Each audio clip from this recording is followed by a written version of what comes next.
to the Stranger Still podcast. I'm Kathleen. And I'm Miles. And thanks for joining us today for the second episode of our latest rewatch series, where we are joined by Kirk, a first-time watcher of Stranger Things. Hey-o. Kirk, welcome back. Nice to be back. I'm hooked now. This is fantastic. Nice. Yeah, we're happy to have you here, a fellow Stranger Things fan. Yeah. I guess. Like, where have I been?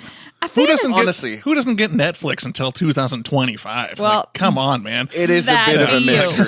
It is a bit of a mystery. Could you call it a strange thing? So let's start off by saying how disappointed we are in you for nailing your predictions. I know. For season 2. I did nail some things I was surprised by. I got Will coughing up the slugs and that turning into something. Yeah, you literally called out the movie Alien, which is so referenced across season 2 with Stay Frosty Boys and Hot One Today and literally Paul Reiser from Alien in it. It just felt like that, just the way they rescued him, the slug being down the throat. And I had a feeling it was something was going like that. And I knew we were getting a little more 11.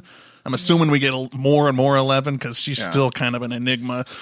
Well, you can assume all you want, but I guarantee you that your predictions are going to be a lot worse for season 3. You will be humbled. Okay. You will be humbled. We'll see. I'm all over it right There's now. no way you can predict season 3. No way. But what did you think of season 2 overall? Oh, I liked it. It was better than season 1, honestly. I liked season 1 for what it was, just because you get a lot of exposition with the characters and I didn't know where I am, what kind of world are we living in, and this one just settled right in. Yeah, you get to know everybody. Yeah, there was season 1's kind of a simple plot. Where's Will? Let's find Will. There's the MacGuffin, the monster, and it's pretty straightforward, but a lot more twists and turns in this one. I like the characters were more spread apart. Yeah, and more characters. And more characters. Yeah. I didn't predict any of that. Yeah. The introduction to characters, but how could I have? I mean, that would have been impossible. You idiot. You're dumb. Yeah. It amazes me how much it grows in season 2. I mean, we have like 2 characters introduced across each level into the kids. There's Max, into the adults. There's Billy. Yep. We get Bob. We get Callie for the kids. We get Murray. Like, there's so much that comes in season 2. Who's your favorite new character? Oh, man. I really liked Murray. Oh, yeah! I know that he's not in it a ton. He's kind of conspiracy theory whack job, but he is on point. He is so great. Oh yeah, his whole scene where Nancy and Jonathan come over, and he's just calling it like it is, man. So good. All right, it's 1-1. 1-1. Kathleen got this one. I got the last one. Yeah. I am delighted to hear you say that. Yeah, he's just the best. He's awesome. I did like Bob. So Bob would be number 2 on that list. Oh. I mean, but it's just so sad. But Murray's just comedic timing was fantastic. Even him at the end just waving to the army crew as they leave. I'm like, let's go, Murray. When I saw that, I was like, oh, I'm going to lose this because that is classic Kirk right there. He's got his drink. He's like, bye bye. He's like, see ya. He's just such a jerk about it. I had a blast with Murray in season 2. Kathleen can back me up on this. About 5 minutes before he does the whole speech where he pours the vodka and pours the thing and waters it down, I got up and made myself a vodka drink. Oh, yeah. You did, Getting ready to make a drink with Murray. I did that. I'm thinking. And he goes on this whole spiel. I'm saying, I'm thinking. And he has to explain it to these moron high schoolers. Well, isn't it enough? I thought you were going to say Billy was your favorite. Yeah, No. Billy. No. God, is Billy anybody's favorite? Just the racist, bully, psychopath. When he's working out, he's smoking, drinking beer, and blasting rat. You're just like, not what? sustainable, man. The only scene he's not smoking in is the basketball scene. I feel like he's always got a cigarette in his mouth. Constantly. That is probably true. You could probably do a counter. He's smoked at least 4 packs in just the season. He's smoking when he sees Karen? I think he is. He's smoking right on the porch. I think Mrs. you're Wheeler. Right. Yeah. Oh, boy. He's schmoozing her. That was hilarious. Yeah, exactly. But everybody thinks he's such a hottie. All the girls love him, so I don't know. Gotta love a curly mullet, don't you? You got in the 80s? You do. He's blasting the Scorpions when he first appears. Yeah. What about Max? Man, I wanted to really like Max. Okay. MADMAX. But I don't think I got enough from Max. Oh, okay. There was something weird. I don't know. They accepted Max far earlier than they accepted 11. Like, Mike accepts 11 right away in season 1. It's kind of the opposite, really. And in this one, Dustin and Lucas are just like, oh, Max. Well, we're the stalkers. She's MADMAX. She There's can certainly a component to that. Well, they both like her. Exactly. So, yeah. And they both are just, like, starting to go through puberty. So that's Yeah. when they start to, But have little crushes. full acceptance. She can play Dig Dug. And they're like, she's awesome. hey, sometimes that's all it takes. There was still a lot of mystery around Max, especially like, the family from California. I was like, there was still like parts of the story I was like, oh, but I did like her towards the end. And, I liked her getting with Lucas. I thought that was nice. Yeah. They were definitely the couple. Got And that. she opens up a bit. Yeah. I started to like her more as the season went on. I loved Max in season 2.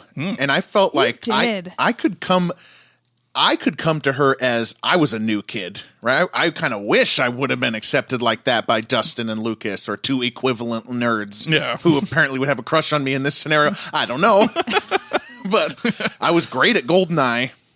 Anyway. So you just needed two girls that were good at GoldenEye to like you. Yeah. Exactly. All right. Yeah. We got a whole itinerary. We're going to go through the plots as we did last time. But Kathleen and I wanted To start at the end. Yes. The snowball. We wanted to start the snowball. The snowball dance. Oh, man. It's just such a magical moment after. You loved this, didn't you? Of course I yeah. did. I'm the feeler of this show. I mean, that was like my favorite part. I mean, they've been, Mike and 11 have been apart for an entire year, and it's finally them coming together. But it's not just that. You know what? I could talk about my favorite parts, but I want to hear your favorite parts about that. Don't taint him. What'd you think of the snowball? I liked the snowball. It was a good way to wrap up the season. I loved Dustin in it. Dustin just coming up. Right. Dustin's just comes in, full hair. He loves it. They make fun of his hair. He's still like, it still looks good. It still looks good. You know? And then his confidence to just go ask girls for a date. Once he knows Max isn't his, and he's like, all right, I got this. Excuse me, Stacy? Yeah. Stacy. Stacy. And he just puts out the hand. Shall we? Oh, yeah. But But then that confidence breaks. It was the false Breaks and confidence. breaks. And Nancy, out of all people, abandons the juice station. And remember, as how could you? Serving juice right now? Right? After, like, your comment, Miles, about how she slams the door in Dustin's face in season 1. Yeah, the very and first then scene. Season 2 ends with her coming to his rescue. That's where we start to get real Nancy. Yeah. And he's so happy. He's so Yeah. happy. He- to dance she with makes- her. she Well, 'cause saves she's his- super popular Oh, yeah. and pretty. And Yeah. Saves his butt there. Yeah. yeah. And then, I liked that Lucas, was awful at asking Max to dance. Yeah. Just dreadful. He was practicing it in the mirror, too. And he had nothing. Like, And he even does he's been bailed. Erica threw He's him been off. bailed out. And Max says, "Do you want to dance?" And are you like, asking me to dance? Like, no. No. I mean, unless you want to. Yeah, right? Classic 13-year-old boy. Oh, And yeah. that girl just come up, hey, zombie boy, you want to dance? Like, out of nowhere. That felt so like you got to get Will out of the way in this scene. Just have some girl called Zombie Boy over. And I love the full, like, hands out. You got to keep the distance, slow dancing wise, hands on the shoulder. That's so accurate. I know, that was perfect. But did it hit you like emotionally at all? Was this like I mean, kind of. I just I just knew that Lucas would be with Max. It seemed like we had that by the junkyard scene. I thought that would come together. And then 11 showing up, it was sweet. Like, it was like, finally you guys get together. Like, you haven't seen each other all season. It is cathartic. Kathleen and I are like blubbering messes at the snowball. It's I like was our really? fifth fully snowball. wrapped up in the emotions of it. Was it just as good this time for you as it's been? Was it as good for you as it was for me? It sure did satisfy me. Was it like the same? It was a comfort. It was coming back to, like, obviously I knew everything that was going to happen. So it was a comfort coming back to that scene. That's right. Get them back together where they belong. Yeah. And it was even nice to have, like, Hopper and Joyce out there, out there in the parking lot. I was like, yeah, everybody's together. They got their couples, and, like, it just felt nice. There wasn't a bunch of Jonathan. That always helps. He was taking pictures. Oh yeah. It's like a mini, like little coming of age movie. Yeah. That we, without any threat of death, without any slime, without any goo, we get all these amazing actors and characters in this like 80s coming of age. It hits me so hard. I love Dustin's scene. Like I am like crying almost with him when he gets to the bleachers just to see his childhood end. Basically, You can feel like those feelings too. You can remember being that age and just being so like unsure of yourself. Yeah. And So it was very well put together dance. And the greatest, I know it was well decorated. Really? None of my dances were that good. No. The greatest thing about the snowball, Cyndi Lauper's Time After Time and Police's Every Breath You Take.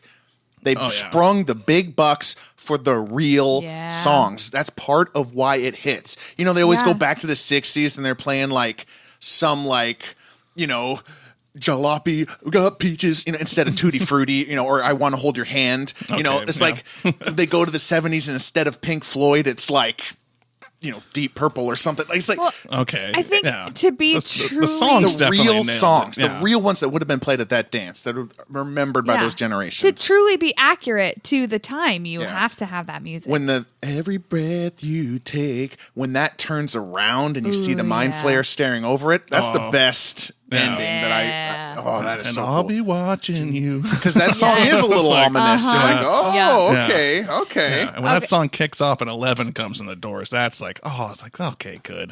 That finally, she gets to experience a normal moment for once in her friggin' life. That is nice. So A good transition. Let's talk about 11. Yes, we are dying to know what you thought of the Lost Sister episode. Yeah. That is such a contrast to the rest of the season. So It's a big topic among the Stranger Things fandom. huge topic. What'd you think? Not a big fan of season or episode 11. Lost Sister episode 7. The opposite, whatever. Okay. Why did I have to? I guess the thing that got me about that episode, it's like it's the only episode where it doesn't span to other characters. Yeah. It's just 11 the whole time. Like it doesn't go back to Hopper, it doesn't go back to any of the kids or the party. Like it is just her. And then it just like the advice that Callie gives is like opposite of Star Wars. Like use the dark side. That's what I said. It's like let's go and channel your anger. This will help you more. And I'm just like, I don't think that's a great idea. like what are we doing with that? I agree. Well, Miles, why don't you share some of the feedback that episode got? People do not like the Lost Sister don't like the it. point Okay. that people want to skip it on rewatch and stuff. Wow, okay. And then every once in a while, someone will be like, "You actually kind of do need to watch Lost Sister because important stuff happens." I thought it was necessary. But it's funny. Yeah. It's like the conversion. It is by far the lowest rated episode of Stranger Things across all 4 seasons. Okay. A large part of it is those other characters. Yeah, Mohawk dude. Cyndi Lauper, Dottie, chicken girl. I don't care about them at all. What I call tough characters laughing. Yeah. It's just such a right?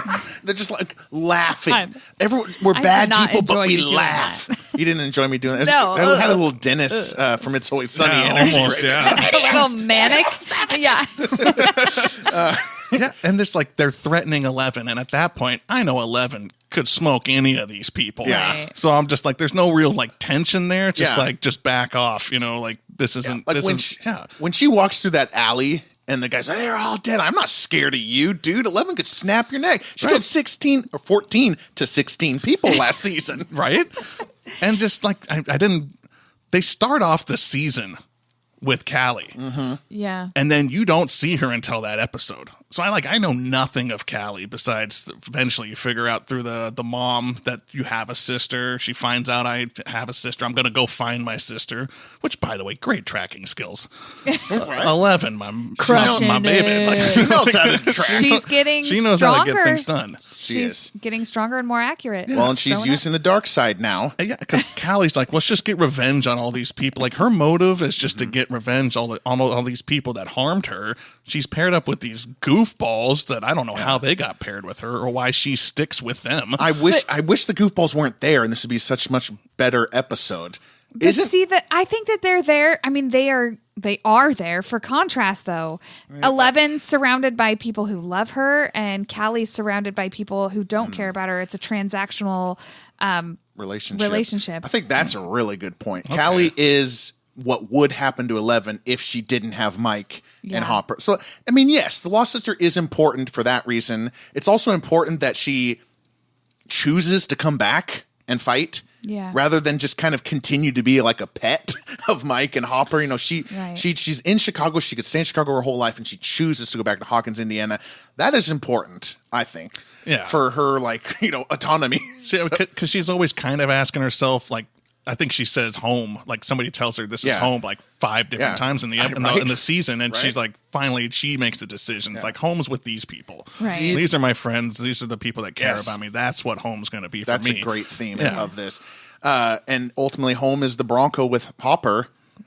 And that just wonderful scene. Another such a feeler moment. That's the thing I didn't predict was Hopper and 11's like connection, like they were like actually going to be like living together in the cabin. Hopper getting to be a dad again is just so like it's just so bittersweet, but he's so good at it. But he does it in the most Hopper way. And I think the most revealing thing is, first of all, he's treating her, you know, like a little kid, not a 13-year-old. Yeah. But he hasn't even told her about his previous daughter. Oh, yeah. And he doesn't even know he hasn't told her. Like, that's really revealing to who Hopper is and how they're going to get better after this. You can tell in that bitchin' conversation. Oh, yeah. Don't hate it, by the way. Yeah. The whole look. Bitchin'. Bitchin'. He's like, okay. Yeah, sure. Yeah. Bitchin'. But man, Hopper got some balls just trying to discipline. Like, you've seen what this girl can do. Like, you're just like running around being like, you can't watch TV. Like, she can snap your neck. I mean, she teenager from hell. I know. Right? That's like the last person you go, you know, try to man up against. He really he's like an uphill battle here, raising a superhuman tween. Yeah. When he's trying to pick up the TV and she's holding it down, he's still trying to pick it up. I'm like, Jesus, Hopper, let it go. Yeah. It's like, you're not going to win this one, but gets her with the cord. Yeah. So I was like, yes, let's go, Hopper. And, you know, he is kind of right most of the time, but Hopper should never give anybody a promise. Hopper doesn't know what's going to happen. Well, Hopper doesn't know if he'll be back at 5:15. You know, like, he blows it. Absolutely blows it with that type of stuff. He's just only thinking about her as like a commodity to keep, and he's not really. I don't think that's accurate. You don't? Commodity to keep? No. I mean, I think he's scared at that whole conversation in the Bronco. He's talking about like he was afraid of losing her, basically. Yeah. I think he's I just want to protect you. Being the black hole. But he's not like super like, I'm going to have to keep protecting you. He hasn't really accepted that she's going to have to be part of his family or that he's going to be with her for a while. Not until that conversation. That's one of the biggest scenes of the whole series to me, that bitchin' Bronco ride. Yeah. And it just makes that moment when you see the birth certificate, Jane Hopper, just so sweet. Like, oh my gosh. That's great for both of them. I felt great. Like he gets the daughter, she gets a dad, you know, and he's a perfect dad for all the kids. He really is. Yeah. He's a man's man. He's a man's man. Yeah. We forgot to say on season 1, some of Kathleen's love for Hopper is I think it's natural. Not pure intellectual. A little appearance based. I mean, who couldn't love him? He's a great man. Yeah, though we will talk about him in season 3, won't we, Kathleen? We sure will. Before we go to the next plot, I just want to ask, do you need to see Callie again? Do you want to see her again? Callie 8? I don't think I have to see her again. I feel like I will. And her superpower isn't like great. Like 11's way better than Callie. Yeah. Like hands down. Her power, she just kind of manipulates people's minds. She can put up the wall for only like a minute. Like, I don't know. Well, she's going through it. Like I just didn't connect with her very much. And I was especially since the first scene of the whole dang season is Callie. Yeah. I just thought I'd see a bunch more of her. Like, I thought it would be quicker for her to get into the plot with the kids and the whatnot, and you just get that one episode. Yeah, you get nothing. You just wham, bam, thank you, man, you're out. You know, it was not received well. Yeah. So I think I'll see more of her, but I don't have to see more of her. All right, let's let's go back to Hawkins. Let's go back to Indiana. Where we belong, really. Truly. I think Stranger Things is best when it's in Hawkins, Indiana. Yeah. Let's talk about Will. Let's talk about the main plot here. Your prediction, your prediction brought you. Will's the host. Will coughing up slugs who become the Demodogs. Dustin insisting. He's so proud of that name. It's so Demogorgons. Dogs. Demodogs. We all loved Bob, but he did Will so dirty by telling him to confront his own Baldo the Clown. Do you think that's why it happened too? Like, so Will's got having all these episodes and scene of the arcade, scene on Halloween, but at the school he turns around and takes Bob's advice, go away, and then it just like inhales him. Oh yeah.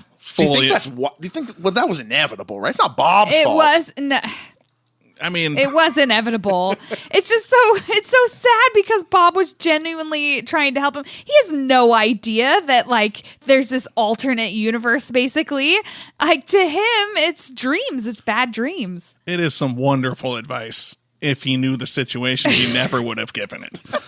Good point. But it is like, it's actually like, it's really good. He's like, go away. And it's just, the whole story is great. But then I do think, I mean, the shadow monster is going to catch him at some point. He's hounding Will. He's going to get in there at some point. And then Will just gives himself up in the field. Yep. God. And just absolutely all in him.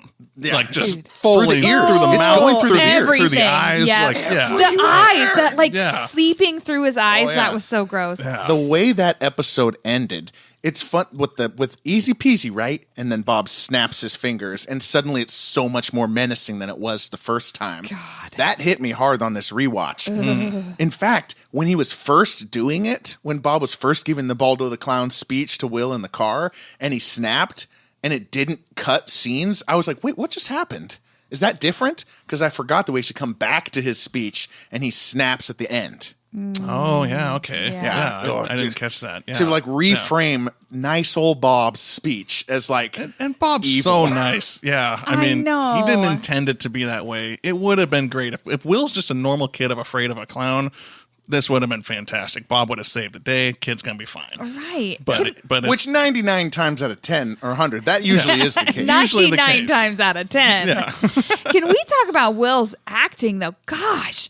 He's a good actor. He does such a great job as like being possessed. He's so creepy. Like when he starts screaming, "Ah!" and like you hear the upside down coming out of him. Oh, yeah. Or when he says no, when she's running the bath. Oh, yeah. Oh, yeah. And she's like, I'm just going to do the math. Yeah. No. He doesn't like that. Yeah. Just when he snaps into that mode. The way he transitions. Yeah. They're all so telling him those stories, and he's just like, let me go.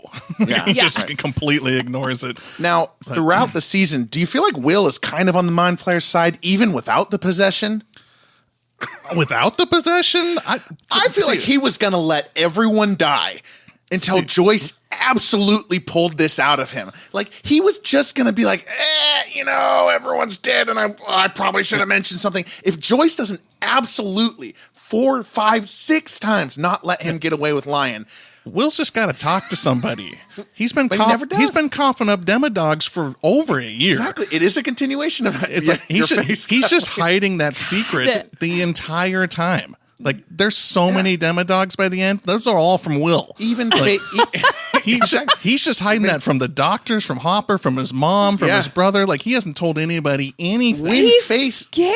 I mean, imagine scared to everyone's death though. So tell somebody about it. I'm scared. But I'm just gonna keep it all to myself and just keep coughing up these slugs. PTSD, man. Some people shut down. He is terrified. He's frozen, like crippled by his fear. I just can't believe you, Miles. I guess my thing with Will, because it's 2 seasons now, I don't really know anything about Will just being a normal kid. Right. Will's been tortured for 2 seasons. He's either been in the Upside Down or he's been the host. Yeah. Right? And he's like, I'm trying to get back to being like, Will's just a kid just like Mike and Lucas, but he's just been so tortured for so long. And I'm just like, I'm having a hard time really like getting on his side.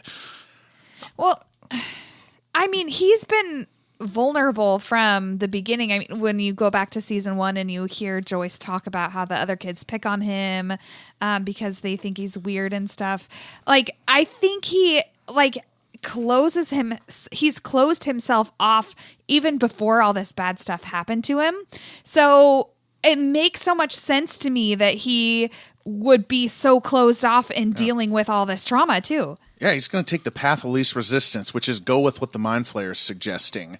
I'm just ripping on Will. Yeah, between them and the party, because he'll agree with his friends. Yeah, but he's only got just who's got his ear. He's just going either way. Yeah. No, Kathleen, you're right. I mean, you are ultimately right, and of course Darn this tootin' is a big part of the plot, which is that Will's inaction is paralyzing. Yeah. Like he is scared. So you are right. But I just remember first watching season 2 especially and just being like, dude, you little liar. And even before he's possessed, you little liar. He's just hiding facts, man. Yeah. He wouldn't even tell him what he sees. Didn't tell Jonathan nothing. Yeah. Yeah. But like you said, there's a lot of those dogs out there. I mean, that's like a slug a week. So does that mean that you are... Anytime he's alone, I'm assuming, where did that slug come from in the dumpster at Dustin's? I think that's just Will came over one day and just barfed it out in the trash can. Will, earlier, a couple weekends ago. But the buyers are going through it. Joyce is going through it. Okay. Do you think... All right, so does that mean that you're blaming Will for Bob's death then? I mean, the broom is the ultimate. Damn broom. My Will stuff is more of a joke than real. I will say that. I think I don't really. There's a grain. There's a grain there. But I do think that Bob's death is probably one of the hardest things to take on this whole show. Man, it is so hard. When we first, what were we watching the first episode, right, Kathleen? And Bob comes into the store to see Joyce. We're like tearing up from that moment. We audibly gasped. We made a sound. It was just hurt because he's just such a good guy. Especially also we go back to when he does the Bob the superhero comment and you're like, Bob, you are the superhero. Bob the brain, man. Yeah. For this, no, I don't blame Bob. Or no, I don't blame Will for Bob's death, but God, Bob's death hits us hard. Oh, it's so hard. He's just in the wrong place at the wrong time. What did you say about the broom?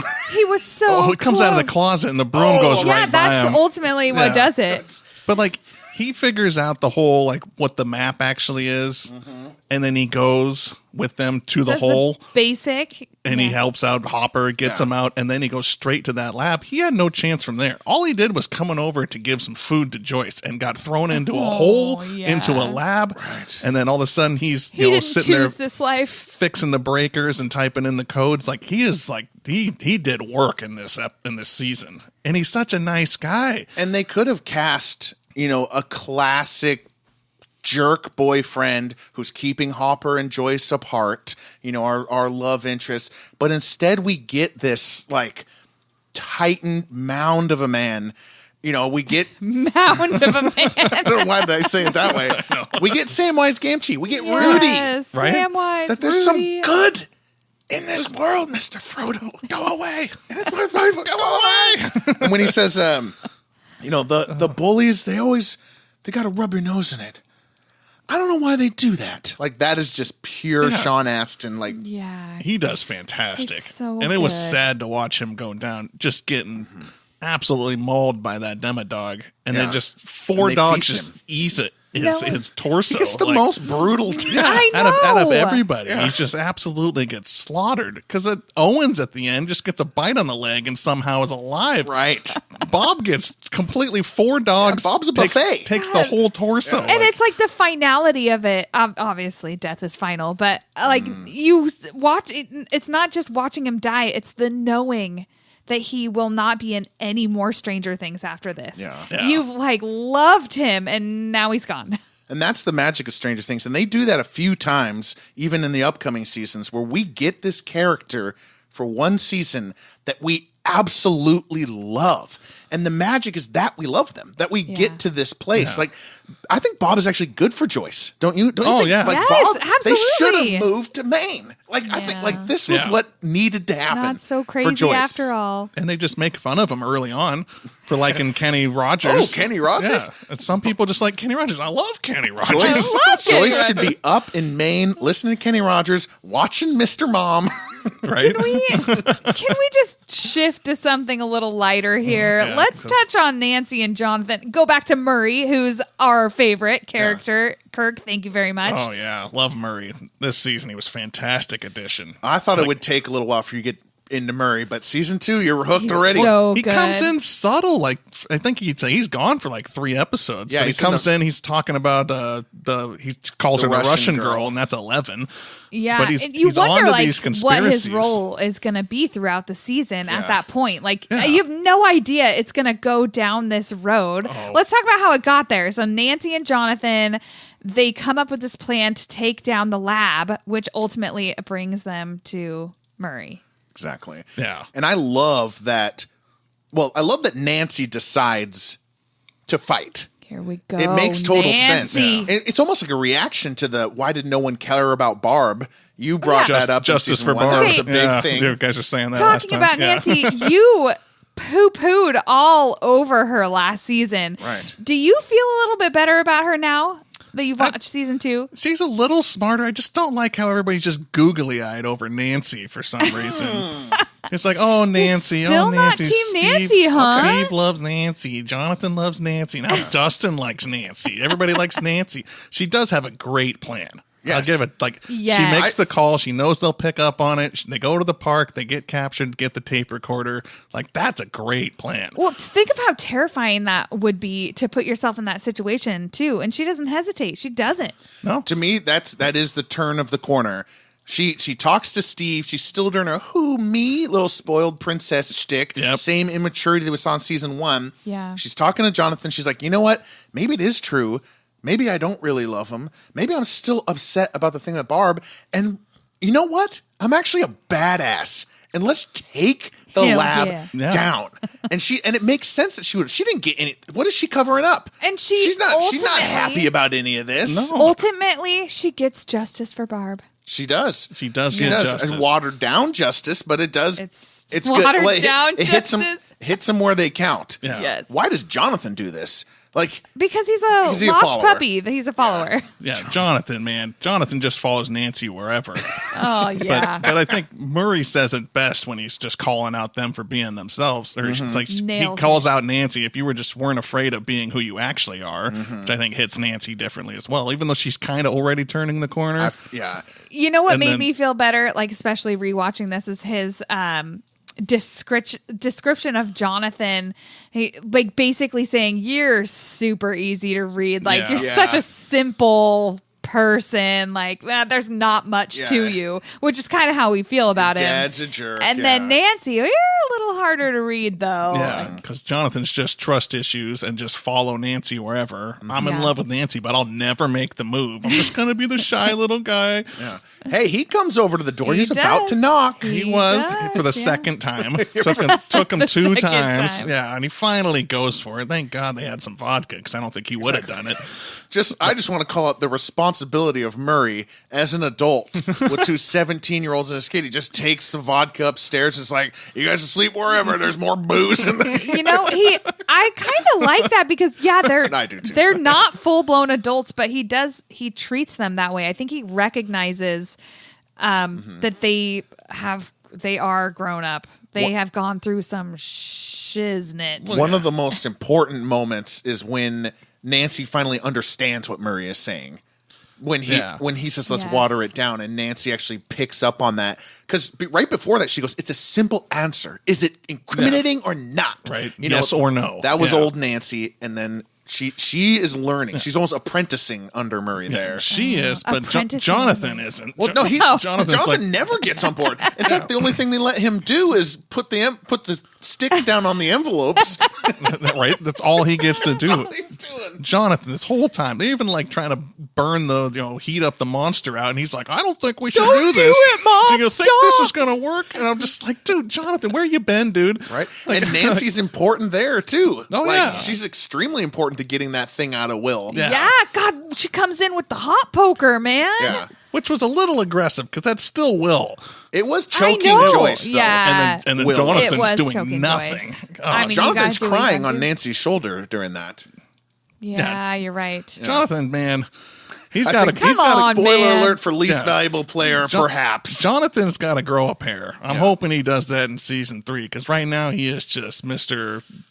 Coward. Who called him a puppy? Like that Puppy. Like a lost puppy He is follows her around. He is the opposite of Billy. Yeah. Billy is Mr. yeah. Macho over the top, and Jonathan is the exact opposite of that. It's That's a good comparison. Those two are on polar opposites. Well, Steve's in the middle. It's probably okay to be the polar opposite of Billy because he's a psychopath. Well, yeah, but you're He's a bit racist, psycho. just absolute Psycho. asshole. Yeah. All right, we got about 15 minutes here before we get to most valuable player, least valuable player, and we got to do what an idiot corner. Okay, we got stuff to predictions. cover. Yeah. We still got Max and Lucas. We still got Dustin and Steve to talk about here too. But Oh my gosh. you kind of touched on Max and Lucas a little bit. The relationship that kind of blossoms between them. What did you think of that overall? Does it feel as strong as Mike and 11, or like what do you think? I don't think it's as strong as Mike and 11, but it's very cute, and like I like how Max kind of starts to like Lucas. Yeah, because Lucas is very like, I'm all in. You call me the stalker, but I'm still stalking, baby. Like he's telling her season 1. Yeah, and he just finally decides I'm gonna tell her the truth. Because we keep kicking her out of the party, but he's like, I like you. I'm finally gonna do it. I'm gonna say it. I love that she doesn't believe it. God, Me she too. doesn't, and it's like oh my God, you can't tell anybody about this. Yeah. She finally gets on board, and then they finally get some proof on it. But it's very Lucas pushing that forward, and that you're still not part of the party because the party does not accept Max at all, especially with 11 at the end. Just absolutely cold shoulders her. Exactly. That was harsh. Well, and Dustin too. I think he's still hurt. He's definitely hurt by the. Yeah, but Dustin will get over it. Dustin's that kind of guy. Yeah, Dustin. Mike's being a little whiny baby the whole time. He's like, "Oh, I'm so sad. 11's not here. So you're ruining the best day of the year with this ruining the best night of the year. this other girl." It was a really bold choice to separate Mike and 11 through the entire season. Yeah. So you're on we go Mike. through the whiny Mike entire all season. season. Okay. Yeah.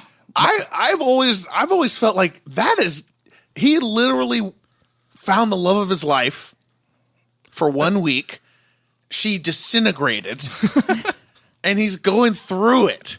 Like how For an long? entire Mike's year, gonna wait the rest too. of his life if she never comes back. Yeah. And he's gonna be 40 years old in the 2000s buying an iPod, wondering if 11 can sink into it. Yeah. But I do agree that's nothing like Lucas and Max. Lucas and Max is like regular 13-year-old love. But you think Mike's a whiner. I was going to ask about that. I think it's just examples of love. I mean, some people know early on who their soulmate is. When I was in middle school, there was a couple that started dating in middle school. Did you meet your soulmate in middle school? I met my soulmate, no. And then he died. Yeah. No, disintegrated, killing a monster. This couple is still together today. They're happy. They just knew. And I think like sometimes you can know. And that's Mike and 11. That's Mike and 11. Yeah. Lucas and Max work on it a little bit because he has to tell her this, and then Max finally opens up when they're at the junkyard about her family coming to the divorce and coming from California, which I still feel like there's some secrets there. But like at least she kind of reciprocates Lucas finally because it's been all Lucas. I'm the one trying to pursue. Dustin still thinks he has a chance there, but I like that it finally came around, and Max seems a little more, a little more ballsy than Lucas is. Yeah. He is the calm to her like fieriness, and this is the season where I start to come around to Lucas. It was really just season 1 that I struggled with him. Well, yeah, and he was the skeptic in season 1, and now he's wooing the skeptic. Yeah. It's a really interesting, like, the writers did a really good job of, like, putting these different scenarios, like you talked about 11 with Hopper. Yeah. We've separated the magic of the show, which was Mike and 11, from each other for the entire season. Yeah. We got the skeptic trying to convince a new skeptic that this is all real. Oh, God, yeah. And then they bring in the ultimate pairing. The number one thing to happen in Stranger Things. Steve and Dustin. Let's go. The duo we did not know we need. The duo we don't deserve. Steve and Dustin's Lonely Hearts Club Band. Woo!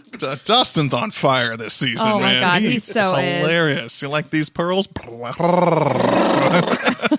like 3 Nails times it. across the He's season. friggin' fantastic. I love how creeped out everybody is about it. Yeah. Oh, really? Oh, I thought it was perfect. No, I mean, in the world. show. Yeah, In the show. they're like, don't do that. Steve literally tells him, don't do it before the snowball. Right? And it's such a good thing. He's so proud of his teeth. Were you disappointed in Dustin for hiding Dart and the first thing he's kind of done wrong? Friends don't lie, and he was lying. Yeah. I mean, that was kind of it was definitely on him. But he's like, we captured a new species. I got to keep this thing. Amazingly under the hat, by the way. I know. How did he fit that in there? Hat. Yeah. I think Dart got through the hair a little bit there. You know. But he does become friends with Dart, which I liked. But he's making mistakes. To the end, too. Yeah. He was ultimately right about Dart. Yeah. Dustin ended is up saving generally them. right. It just, he was wrong to lie. I love when he's not a good liar. He shows up at the He's dumpster. An awful liar. He shows up at the dumpster like, what are you guys doing? They're like looking for Dart. He's like, oh yeah, you guys don't know that I found Dart. Well, I guess I'll hop in there with you guys. Yeah. But yeah, I love the fact that he finally, him in the catcher's outfit and running down the steps and then absolutely whacked Dart into the cellar. That's catcher's equipment and goalie equipment. Yeah, that was fantastic. And then you get the Steve. Yeah. Because his scene with the dad, the Wheeler's dad. Oh, Dustin and when he goes to Ted Wheeler. Do you know your line's been busy for 2 hours? And he's like, yeah. Yeah, I do. I know. Don't you know? Our kids don't live here anymore. And Dustin, you are worthless. Yeah. That's exactly how everybody feels about Ted. Dustin, the voice of the audience. Language. Language. And then that's when Steve shows up. Steve shows up at the best times. It's always random. He gets thrown into the ringer. He just shows up. He's going to apologize to Nancy when it's not his fault at all. Complete Nancy calling and saying they're BS. Why am I sorry? Yeah. God. And then, let's go. You're the only one I can count on right now, which is the perfect duo. Steve still got that bat. He becomes the babysitter. Yeah. Steve the mom. The big meme of season 2, Kirk, was Steve the mom. Okay. Or Steve the babysitter. Like, he is ultimately put in with the little kids. And he does a great job. He really does. He fits in perfect. He's like, all right, we got to go do that. He has just a chemistry with Dustin. Those two actors just have a chemistry together that's really, really great. Oh, yeah. The train track scene. Yeah, him talking about not caring about girls, giving them advice on girls. Yeah, the Farrah Fawcett spray. Yeah. The Farrah Fawcett spray. Like his absolute secret he shares with Dustin. I think, and ultimately they kind of share looks, as Dustin goes through the full realization that Lucas and Max have the electricity. Yeah. And Steve goes through the realization that Nancy is still with Jonathan. Clearly that's becoming a thing. Yeah. I guess we are broken up because we never actually broke up, but whatever. But just going to let that go. Kindred spirits, man. He accepts it. He knows. And they help each other through that. And I absolutely love that. Yeah. But Steve, man, what are we doing? When the monster stops before the big pile of meat and they go, maybe he's sick of cow. You don't just throw yourself out there expand the menu. As expanding the menu. That has got to be one of the worst ideas of the whole season. He's never known as the smart guy. Come on. Definitely not the smart guy. I love how Steve He's the muscle. He's the muscle. He cannot contribute at all to the brainstorming session when they're developing the plan to get the Mind Flayer. Yeah. He's like the Germans. The Nazis? Yeah, if they came from another dimension. Yeah. Did you think Steve was going to die? Because he has that big talk with Nancy. Hey, I'm a bad boyfriend, but a good babysitter. They get in the tunnel and they're throwing the kids up. Yeah, I thought he was going to get Dustin up and just get swallowed. I thought that was it for Steve. Me too. Like he goes down a good babysitter. I thought it was going to happen this time. Yeah, but he absolutely gets the crap kicked out of him from Billy. Oh my God, he can just take a beating, man. Billy 2 in a row. Billy just thumps him, man. Holy smokes. I love how he wakes up to super delirious, them flying down the road, just the slow realization that Max is driving. Zoomer. Yeah. But Steve very goes into coach mode. He's more coach than babysitter to me. Yeah. He's very I need a yes. Yes. We're on the bench. Yep. We're on the bench. We're waiting for the starters to do what they're supposed to do. Yeah. All right. I think we kind of covered everything. We got a lot of stuff to cover that I think is going to be happening in this next section. The most valuable player, the least valuable player. And I'm going to do, the categories got a little confusing last time. So let's just do least valuable player first. However you want to define it. TV show, in-world, just give both. I feel let's do least valuable player, then most valuable player. You got it. Who was least value? You want to start there? Yeah, let's start with the negative. We're all in the show. Least valuable. Yeah. Valuable is definitely Jonathan. Okay, yeah. He was kind of season 1 as well. Jonathan, I mean, you think you convinced me last time on that, and this season I was like, he just followed Nancy the whole time. Lost puppy. Once contributes again, nothing. Never calling home. Never taking care of his mom or Will. He has one good speech in the first episode with Will, and that's about all you see with him and his family. For a whole year, he's protecting Will, and then one speech from Nancy is like, yeah, we should just burn the whole thing down. He's like, well, I'm just going to follow you. I'm going to be honest, for a minute, I thought you were going to say Will, and I was ready to come to Will's defense there. I mean, Will might be the MVP for the other side. Yeah. He's not for the good side. I mean, he does the Morse code tapping. Mm-hmm. He ultimately tells them about the tunnels. He does help. Does he tell him about the tunnels for a good reason or a bad reason? I thought that was he's a spy. I thought that was him putting the plan into place. Kills the soldiers.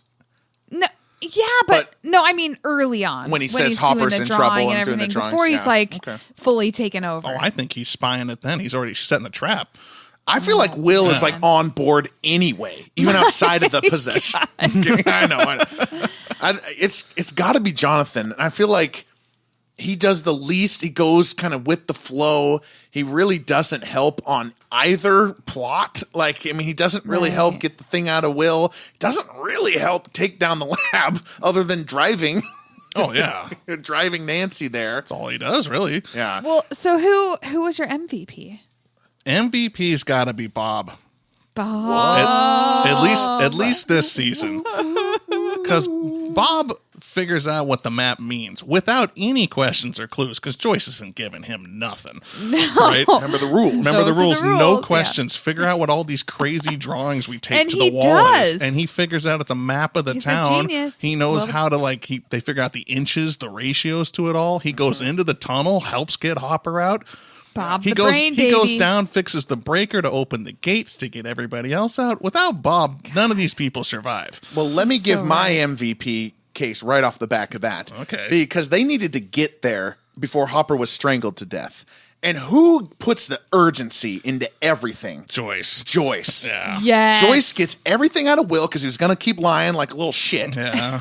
She's like, Bob, I know you want to know stuff, but we have to figure this out now. She pushes everything forward without an answer. Her superpower is her ability to push everyone off a cliff because we have to go off this cliff now, and we're going to figure it out. And she does not hesitate. The most badass moment of season 2 when she tells the doctors, and what are you treating him for exactly? Yeah. Can anyone tell me what's wrong with her, my boy? No? Okay, I'm going to keep talking. Yeah. And I love it. She decides to put Will to sleep, and she ultimately validates Dustin. She's like, Dustin is right. We got to fight this thing. God, you're right. Yeah. It's because Hopper's about to Dustin has ran into a dead end. He's like, it's just a game. It's just a game. And Hopper's like, what are we doing here? And Joyce is the one who's like, we have to do this. Every key point in season 2, Joyce moves us forward. That is my case for Joyce. MVP. MVP. Favorite Joyce moment of the season was, I think it's start episode 4. Will's in the field. All she knows is that AV Club has been canceled. Right. And she come bat out of hell driving through that parking lot, parks halfway in the field. She could have easily killed a kid. But she didn't. And no information, like you're saying. She just knows. She just I got knows. This. Yeah, okay. I love that, when we first watched this, Miles did really do a full 180 on Joyce. I love Joyce in season 2. He loved Joyce in season 2. I have to agree with you, Miles. I think Joyce was the MVP. None of us said 11. Well, I just thought we were trying to not say 11. I know, but we got to at least mention her here. Well, I was going to say she makes they're all the dead mistake. without 11 multiple deaths. I was going to say she makes the mistake of running away, but ultimately she gains insight into herself. By doing she comes back. She fends off the dogs when they finally figure out where they are. Saves their butts, closes and then the closes the gate. Yeah, which was fantastic, by the way. And by the way, awesome. So badass when she lifts into the air. So much power. She lifted herself. Like holy crap! Like now, I had an interesting moment watching season 2. I had like a Mandela effect. I was waiting for her as she closes the gate. She lifts up there. I was waiting for like the dark thoughts that Callie told her to use to change into like her love for Mike. Oh my God, I did too. But it didn't. I thought for sure that happened. It didn't. It's like she's just uses the dark side to close the gate. So funny that you say that because I was thinking the exact same thing. I was waiting for like the flashes of Mike's face to come on the screen. Yeah. Oh my gosh, that's so hilarious that you said that. She's going full Anakin on this thing, man. She's going Anakin. She is. Oh my gosh. Is MVP? Our last time we said Hopper, but we couldn't say Hopper this time. Hopper should have been dead several times. We ripped Nancy for going into the tree in season 1. Let's rip Hopper for going into the tunnels. Yes. Not only going in the tunnels, but leaving the house without saying anything. Not just telling anybody. That's it. Vines. They're vines. Which they're not, by the way. But anyway. And he was full bore to go down to turn on the breaker and he wouldn't know how to do the codes. Yeah. And then what? Yes. Thank God for Bob, like you said. And if the kids don't set a fire into the hive, he was coming out against like a 10,000 demodogs. So this is 2 seasons in a row that Hopper... He's also the reason the 11 runs away, too. That's that true. Leaves. Hopper might be LVP if it wasn't for Jonathan. This is 2 seasons in a row where Hopper has said, everyone stay here and don't do anything. And thank God they didn't. Yeah. Because, first of all, the guns don't do anything, Hopper. What are you going to do when you go in there? When they're finally when she's closing the gate, 11 is. Yeah. That's the first time I've seen a gun kill a demodog the whole 2 seasons. We've talked about this a lot. They're really not killing the demodogs. They're just losing their grip. Yeah. They're getting shot and they're losing their grip on the cliffs. Oh. Which, like, makes sense. Okay. Like...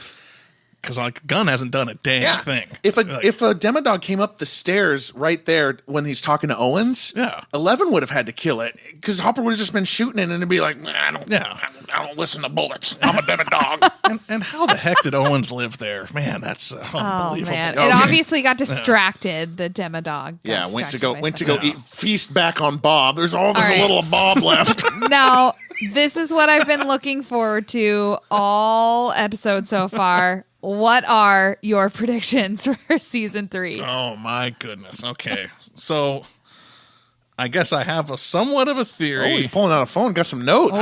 Just this basic notes. Okay, we're 2 hours in, by the way, into this podcast. And Kirk has not referenced a single note. Just want that known. Not a note, man. Keep it in the head. Let the feelings Keep come it in out. the dome. Yeah. So Shadow Monster's still there. Especially they flip it over. That Shadow Monster's looking over the upside down Hawkins Middle School or whatever. Right. So somehow that gate's got to get reopened. I don't know how it's going to happen, but somehow, and my theory is, I guess is where my real like random theory comes in. We got Callie.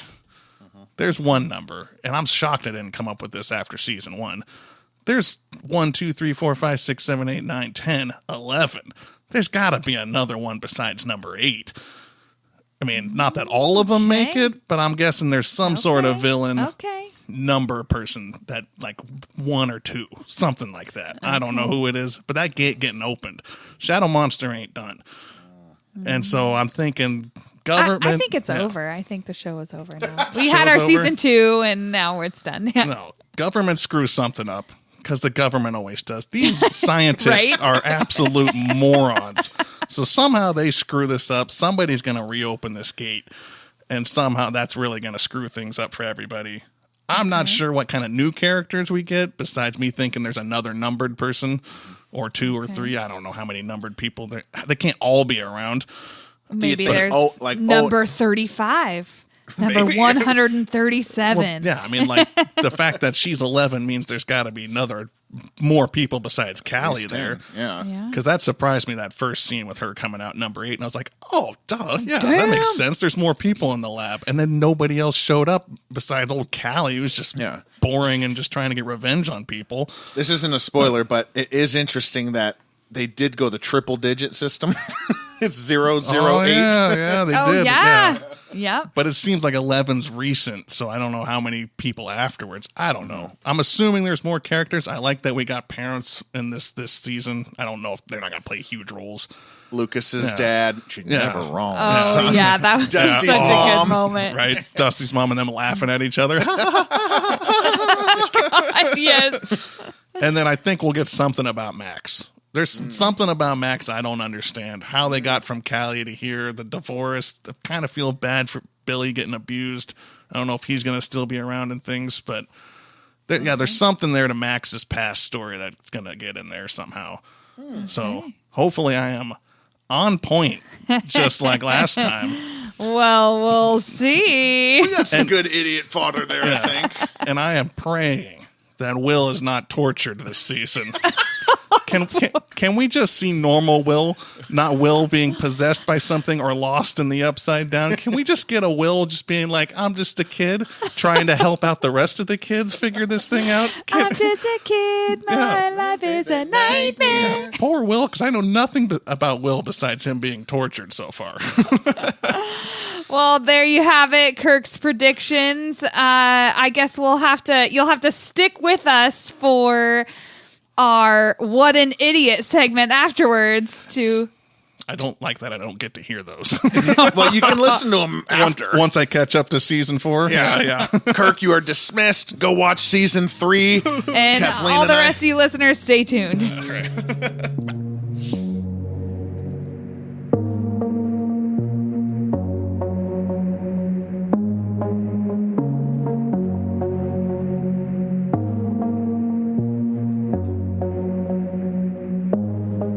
All right, welcome back.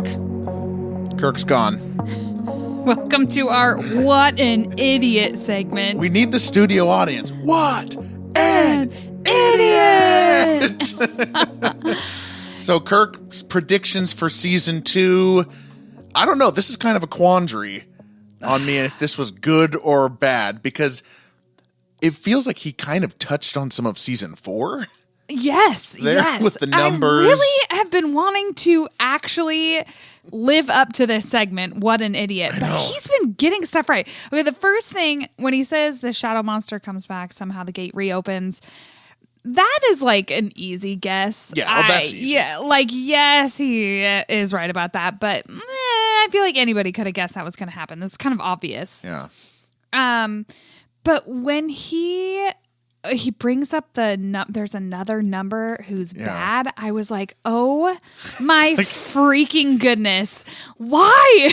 So we have a dilemma here. How much of an idiot do we want to make him feel? Because he is going to watch season 3 and none of that is going to be apparent. Oh, we're no gonna other let numbers. him feel like an idiot. Okay, but then in season 4, when it does happen, isn't he going to turn that back on us? You know what? We're just going to live in the moment that is season 3 and just enjoy him feeling like an idiot for just a little while.